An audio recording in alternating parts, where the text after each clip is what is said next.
Assalamualaikum warahmatullahi wabarakatuh. Halo teman-teman semua, perkenalkan nama saya Sutriani Delapa dengan NIM 859355426. Jadi teman-teman, di video kali ini saya akan menjelaskan tentang 4 soal pertanyaan di bawah ini.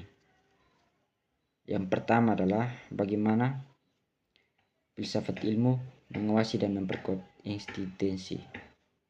Filsafat ilmu menguasai dan memperkuat eksistensi, keilmian, serta nilai-nilai dalam ilmu pendidikan melalui 3 aspek utama, yaitu ontologi, epistemologi, dan aksiologi. Ontologi menjelaskan hakikat dan objek pendidikan. Epistemologi memastikan pengetahuan diperoleh dengan metode ilmiah. Sedangkan aksiologi menilai manfaat dan etika pendidikan. Dengan demikian, ilmu pendidikan menjadi lebih jelas, ilmiah, dan bermanfaat bagi manusia. Jadi teman-teman, itu adalah penjelasan singkat mengenai cara filsafat ilmu menguasai dan memperkuat eksistensi. Yang kedua, kita akan membahas tentang bagaimana pendidikan yang bermakna dan bernilai. Pendidikan yang bermakna dan bernilai dapat memperkuat perkembangan filsafat ilmu karena pendidikan tidak hanya mentransfer ilmu pengetahuan, tetapi juga membentuk karakter, moral, dan pola pikir kritis peserta didik.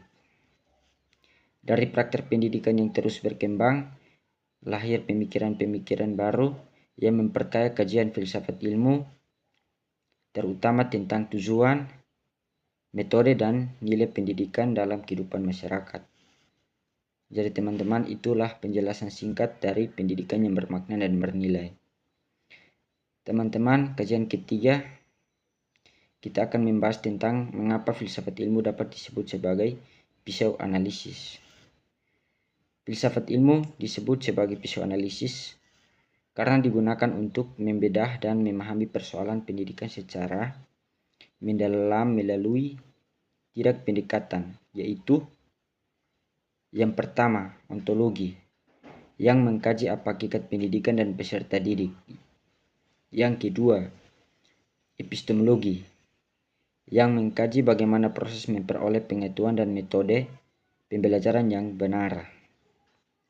Yang ketiga, aksiologi, yang mengkaji nilai, manfaat, dan etika pendidikan. Dengan ketiga analisis tersebut, masalah pendidikan dapat dipahami dan diselesaikan secara lebih kritis dan sistematis. Bagi teman-teman, itu adalah pembahasan dari 3 kajian tersebut. Sekarang soal pertanyaan nomor 4. Kita akan membahas tentang contoh-contoh konkret penerapan filsafat ilmu dalam praktik pendidikan. Yang pertama, dalam kebijakan. Pemerintah menerapkan kurikulum yang menekankan karakter dan kompetensi agar pendidikan tidak hanya berfokus pada nilai akademik. Yang kedua, dalam kebijakan kurikulum. Penyusunan materi disesuaikan dengan perkembangan peserta didik dan kebutuhan masyarakat.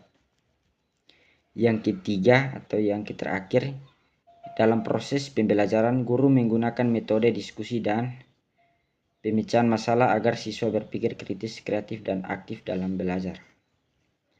Demikian penjelasan singkat dari saya mengenai filsafat ilmu. Semoga penjelasan ini dapat menambah pemahaman kita tentang filsafat ilmu dalam kehidupan kita sehari-hari. Terima kasih atas perhatiannya. Wassalamualaikum warahmatullahi wabarakatuh.